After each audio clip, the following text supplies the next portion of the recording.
Welcome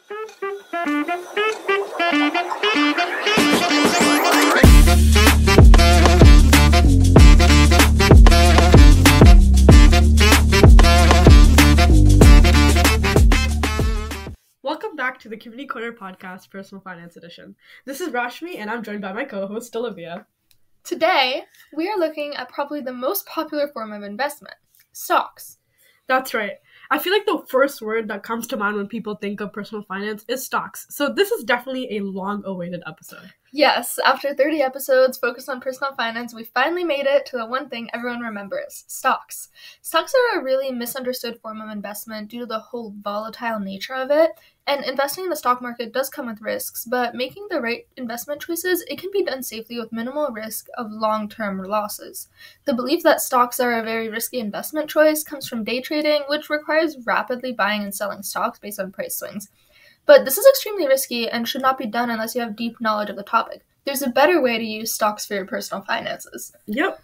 And on the other hand, investing in the stock market for the long term has proven to be an excellent way to build wealth over time. This means that if you put your money in certain stocks and let it sit for a couple of years or more, it is guaranteed that your money will grow. Say that you invested in Amazon on July 1st, 2022, where the price of the stock was $109.56. However, on December 30th, 2023, the price went down to $84. As of today, the price of Amazon is $155.34. Even though the money dropped during the time you had the money invested, it still grows back to the price when you invested or exceeds that price altogether. Keep in mind, the stock market has an annual 10% return ratio per year. Exactly.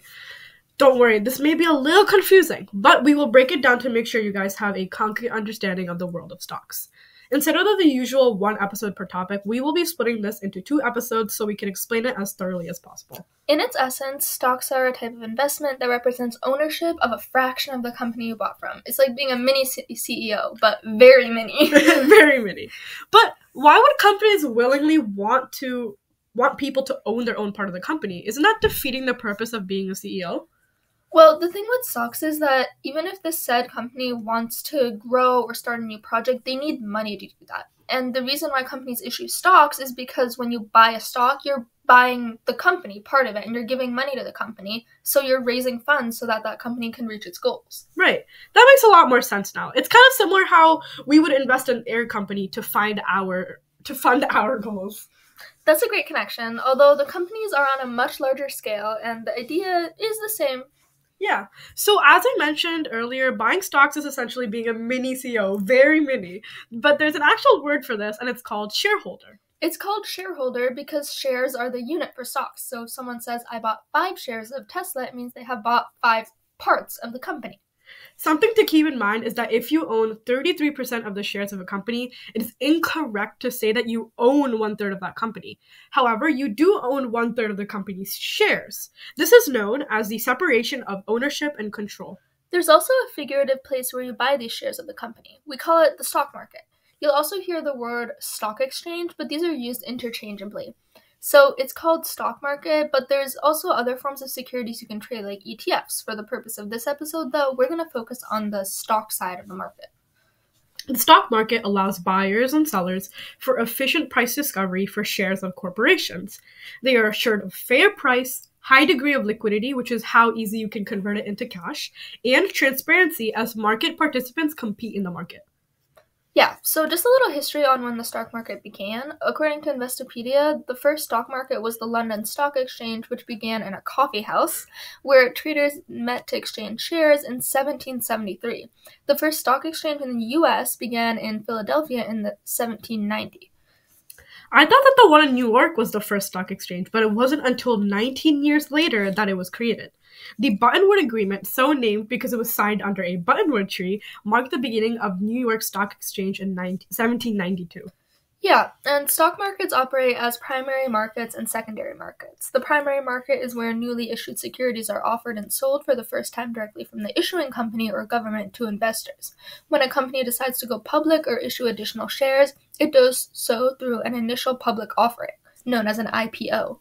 The secondary market, on the other hand, is where existing securities that have already been issued in the primary market are bought and sold among investors, and it does not involve the issuing company directly. The New York Stock Exchange is an example of a platform where secondary market trading takes place. Stock markets are made up of a plethora of companies, and it's really hard to track the progress of all of them individually. This is why we have the stock market indexes like the Dow Jones Industrial Average or the S&P 500. They represent large sections of the stock market consisting of many different companies. For example, the S&P 500 index is made up of 500 companies, hence the 500. I love those names when they tell you what they mean. And the reason why they have these indices is because they represent a big portion of that market, because the performance of the indices is viewed as representative of the whole market.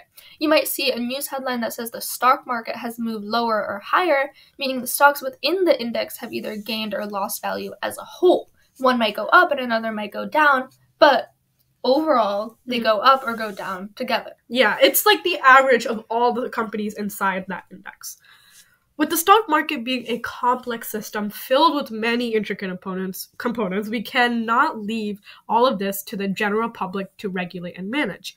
This is why most nations that have a stock market are regulated by a local financial regulator, monetary authority, or institute.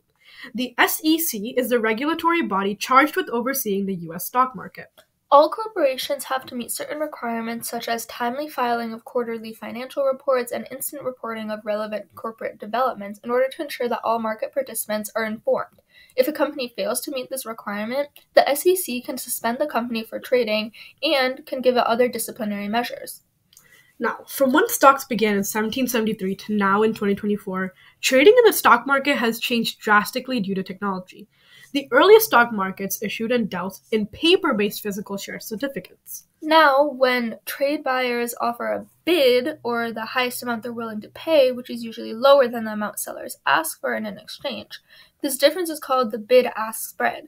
For a trade to occur, a buyer needs to increase their price or a seller needs to decrease theirs. Now, what does this have to do with technology? Well, this system sounds really intricate and complex, so computer algorithms generally do most of this price-setting calculations. When buying stock, you'll see the bid-ask and bid-ask spreads on your broker's website. Hopefully, this episode helped you get a better understanding of what stocks are and the structure of the system. Next episode, we're going to dive deeper into the different types of stocks and platforms to use to start your journey in investing in stocks. That's all for this episode of Community Corner Podcast, Personal Finance Edition. Thanks for tuning in. This is Rashmi and Olivia, cashing off.